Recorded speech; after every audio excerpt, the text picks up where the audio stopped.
Brought to you by TechnoSpark 20 series smartphones.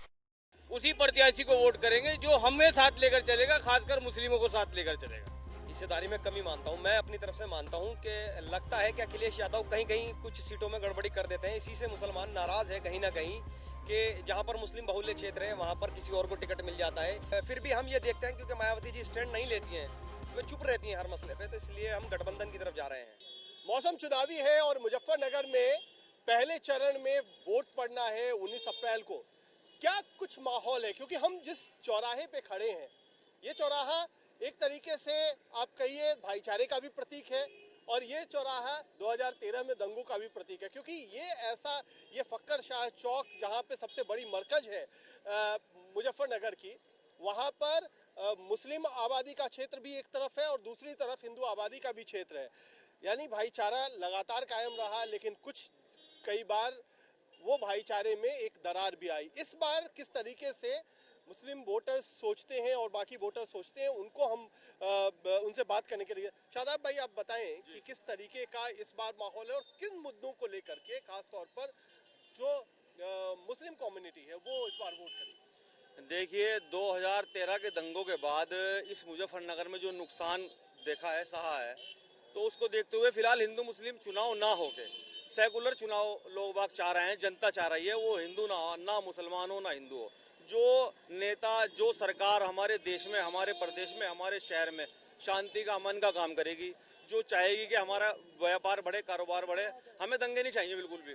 इस शहर से हमारा वो नुकसान हो चुका, हम अपने भाइयों को खो चुके, हमारे हिंदू भाई हमारे से जुदा हो गए, हमारे में खटास पैदा हुई।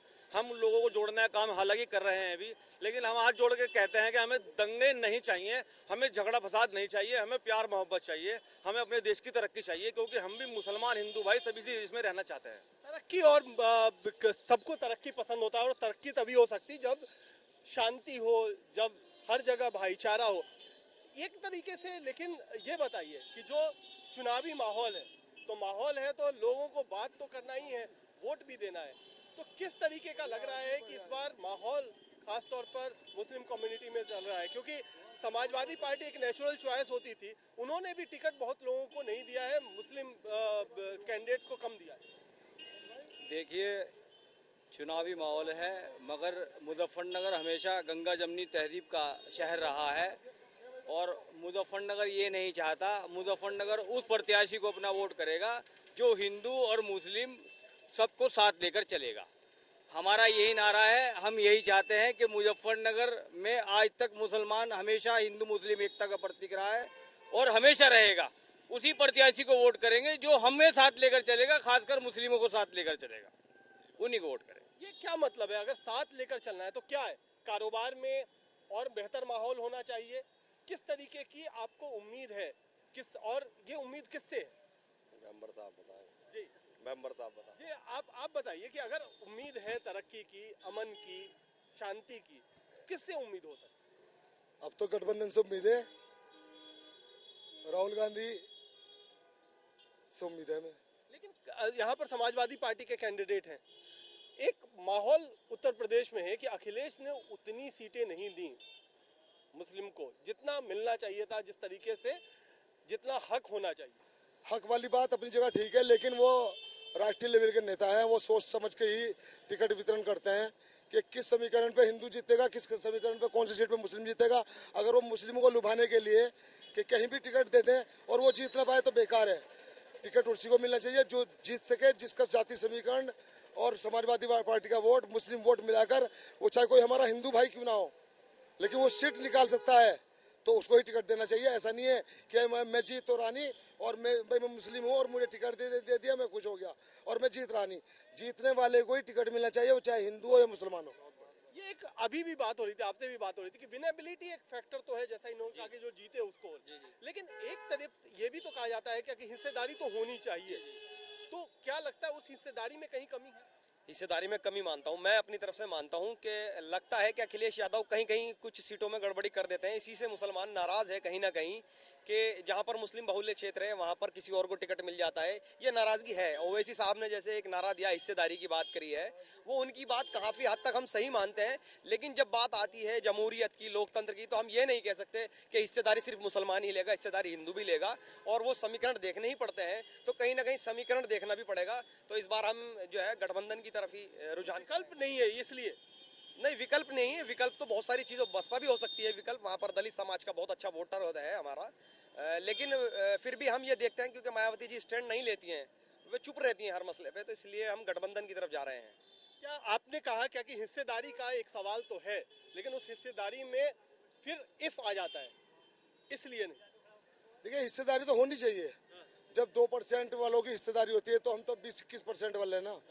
हिस्सेदारी, जो हमारे उम्मीदवार जीत के आते हैं उनको बड़े ओहदे मिलने चाहिए, बड़े केंद्रीय मंत्री का पद मिलना चाहिए, बड़े बड़े विभाग मिलने चाहिए मंत्रालय के, तो उनको हिस्सेदारी वहाँ मिलनी चाहिए। अगर हमारे 20 भी पूरे इंडिया में जीतते हैं तो कम से कम उनमें 10 को बड़ी बड़ी हिस्सेदारी देना, तो वो पूरी कौम को, पूरी आवाम को हिस्सेदारी मिल गई। और रही बात चुनाव की, अभी आपने एक सवाल किया था शादाब खान साहब से, आवाज़ के सदर हैं, कि क्या माहौल है। माहौल तो मैं पूरे हिंदुस्तान के मुसलमानों से अपील करना चाहता हूँ कि जो पार्टी, कोई भी पार्टी है, सब समझदार हैं, जो मजहब इस्लाम के खिलाफ है उसको मुंह तोड़ जवाब एक मुश्त होकर देना चाहिए, न कि हम बटें। अगर हम बटेंगे तो फिर वो हम पे काबिज होंगे। सबका साथ सबका विकास उनका नारा है, लेकिन ये सब झूठा है। सबका साथ नहीं है, कुछ लोगों का साथ है और कुछ लोगों का विनाश है। हमारे धर्म पे पाबंदी, हमारी आज़ानों पे पाबंदी, हम किसी धर्म के खिलाफ नहीं है। हिंदुस्तान है, यहाँ पर सभी लोग आज से हजारों साल से प्यार मोहब्बत से रहते हैं। एक चमन की तरह, जैसे गुलाब का, गेंदे का, चमेली का, तरह तरह के फूल होते हैं, उसको एक चमन कहा जाता है। हिंदुस्तान एक चमन है, लेकिन क्या है, वहाँ पे सिर्फ 1-2 रंगों के फूलों को ही तवज्जो दी जा रही है और बाकी रंगों को, बैकवर्ड समाज, मुस्लिम समाज को कोई तवज्जो नहीं है। अच्छा, युवा है हमारे पीछे, आओ जरा सामने आओ, क्या सोचते हो आप तरक्की के बारे में, अमन के बारे में? जो आप जैसे युवा हैं उसके लिए क्या होना चाहिए? क्या क्या चीज आपको लगता है क्या कि एक सरकार या जो आपका नुमाइंदा चुनकर के आए वो दे? हमारा तो बस यही है कि ये बताएंगे हमारे। बताओ, आप भी तो सोच रखते हो, आप यंग हो, बताओ। हमारी सोच तो ये है कि गठबंधन को वोट देंगे हम बस। हमारी, हाँ। जी एक मिनट, आइए इधर आइए। चाचा आप बताइए। डॉक्टर साहब जी, डॉक्टर साहब ये बताइए, बहुत बात हो रही है क्या कि अमन होना चाहिए, शांति होनी चाहिए, तरक्की होनी चाहिए, लेकिन कैसे हो? क्या लगता है ये वोट से कुछ बदलाव आएगा, बदलाव आ सकता है जिससे इस तरफ बढ़े? हम लोगों को फिलहाल एकजुट होना चाहिए और सरकार के साथ मिलकर चलना चाहिए, लेकिन सरकार को भी चाहिए हमारे साथ मिलकर चले। अगर सरकार हमारे साथ नहीं मिलेगी तो हम कैसे साथ मिल जाएंगे? हमें चाहिए, हमें बराबरी का हक चाहिए, बराबर जिसे और लोगों को समझा जाता है हमें भी वैसे समझना चाहिए। हम भी उनसे अलग नहीं है, हम उनके साथ हैं, लेकिन साथ साथ ये है कि वो हमें बराबर समझे। हम लोगों को बराबर नहीं समझा जा रहा है, ऐसा महसूस किया जा रहा है कि जैसे हमें नीचे तबके को हो गए। तो हम चाहते हैं सरकार से कि हमें सरकार को अपने साथ मिलाए और सरकार को जितनी और लोगों के साथ सुविधा जा रही है, हम लोगों को सुविधा हो रही है, हम उसके साथ हैं। अच्छा, लेकिन एक बात वही मैं पूछ रहा था कि ठीक है सरकार ने बराबरी नहीं दी, लेकिन जो है एक बात ये भी होता है क्या अखिलेश बराबरी दे रहे हैं? क्या उसी हिसाब से दे रहे हैं? वो भी नहीं दे रहे हो। हम तो चाहते हैं कि मुसलमानों को या किसी भी हर आदमी को बराबर समझे, ना हो मुसलमान हो या हिंदू हो, कोई सबको बराबर समझे जाए। हिंदू मुसलमान का कोई चक्कर ना होना चाहिए। हम लोग हिंदू मुसलमान के चक्कर में बैठना चाहते हैं। हम तो चाहते हैं कि फिलहाल ईमानदारी के साथ सबको बराबरी का हक दिया जाए, हिंदू मुसलमान का नाम नहीं लिया जाए किसी को भी। और हम किसी के साथ, अगर स्पेशली किसी के साथ नहीं कि हम अखिलेश के साथ हैं या किसी के साथ, हम तो चाहते हैं जो मुसलमानों की देखभाल कर सकते हैं हम उसके साथ। बहुत सारी बातें निकल करके भी आ रही हैं। शादाब साहब इधर आइए। ये जो एक हिस्सेदारी की भी बात की, आपसे भी मैं वही सवाल पूछता हूँ, ये क्या जैसे बात हुई कि 20% है तो 20% हिस्सेदारी तो होनी चाहिए। जब राहुल गांधी भी कहते हैं कि जिसकी जितनी भागीदारी उसकी उतनी हिस्सेदारी, तो क्या ये मुस्लिम कौम की भी उम्मीद है कि इस तरीके से होना चाहिए? देखिए, मेरा मानना इन लोगों से थोड़ा सा अलग है। मेरा मानना यह है कि हिस्सेदारी मिले, लेकिन काबिलियत देख के मिले। काबिलियत होनी चाहिए। अगर काबिलियत उस नेता में है, उस आदमी में है, तो उसे हिस्सेदारी जरूर मिलेगी। अब समझ कीजिए, सीट के ऊपर ऐसे ऐसे नेता बैठे हैं जिन्होंने राजनीति को एक व्यापार बना लिया। भाई साहब, मैं बहुत आपके कैमरे के माध्यम से, आपके चैनल के माध्यम से बात बताना चाहूँगा, मैं नाम किसी का नहीं लेना चाहूँगा। कि जिला मुजफ्फरनगर में आज क्या हो रहा है कि बहुत बड़े बड़े भूमाफिया हो गए, उनके बड़े बड़े नेताओं के सर पे हाथ हैं। आज बड़ी डील हो रही है, करोड़ों अरबों रुपए की डील हो रही है इस मुजफ्फरनगर में। कोई बोलने वाला नहीं है। मैं बोलूंगा शायद हो सकता है मेरे पास भी कोई कार्रवाई की आ जाए। उसमें मुस्लिम नेता भी शामिल। देखिए, मुस्लिम नेता करेगा क्या? वो तो अपने घर से भी नहीं निकालने दिया जा रहा है उसे, तो मुस्लिम नेता को तो हालात ही है। अब मैं आपको जहाँ पे आप खड़े हो ना, इस चौराहे की एक बात बताना चाहूंगा। 2019 20 दिसंबर एनआरसी का दंगा हुआ। उस मौके के आला अधिकारियों ने यहाँ के जिम्मेदार लोगों को बुलाया कि भाई आप जनता को समझाओ, यह एनआरसी का दंगा जुमे का दिन था, नमाज का दिन था। लोगों ने यहाँ पे हाथ जोड़े, लोग अपने मुस्लिम भाइयों को समझाया, उनके धक्के खाए, उनकी गालियां खाई, पुलिस की प्रशासन के साथ मिलके और शासन के साथ में उनका इतना काम किया। अगले दिन पता लगता है कि उनके ही एनआरसी मुख्य आरोपियों में नाम आ गए।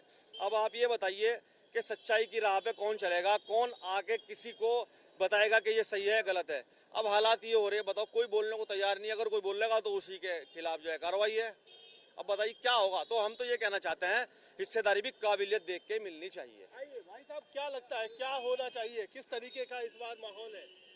माहौल ठीक है, कोई दिक्कत थोड़ी है। ठीक है बोल। ये जो चौराहा है, हाँ इसको दंगों के लिए भी जाना जाता है। हाँ। तो क्या आप लोगों को भी है, आप चूंकि यहाँ से गुजरते हैं, यहीं पे आप रहते होंगे भी हाँ, होंगे, तो क्या आपके भी मन में डर है? क्या इस तरीके की बात है? कोई डर नहीं, कोई डर नहीं। डर नहीं है। मामला अब सब कुछ ये आपको लगता है कि ये सब राजनीति से ज्यादा प्रेरित होता है? नहीं, सब ठीक है, कोई दिक्कत नहीं है फिलहाल। कोई दिक्कत नहीं। सब मिल मैं आपसे माजरत चाहता हूँ, माफी चाहूँ। जैसे आप बार बार दंगों का नाम ले रहे हैं ना, ये चौराहा ठीक है, उस दौरान कुछ भाइयों में आपस में खटपट हुई, लेकिन वही चौराहा 2013 के बाद से हिंदू मुसलमान सिख ईसाई चारों धर्म के लोग मिलकर इस चौराहे पे झंडा फहराते हैं। 26 जनवरी हो, 15 अगस्त हो, सब लोग प्यार से अपने महापर्वों को मनाते हैं, साथ में सुख दुख में शामिल होते हैं।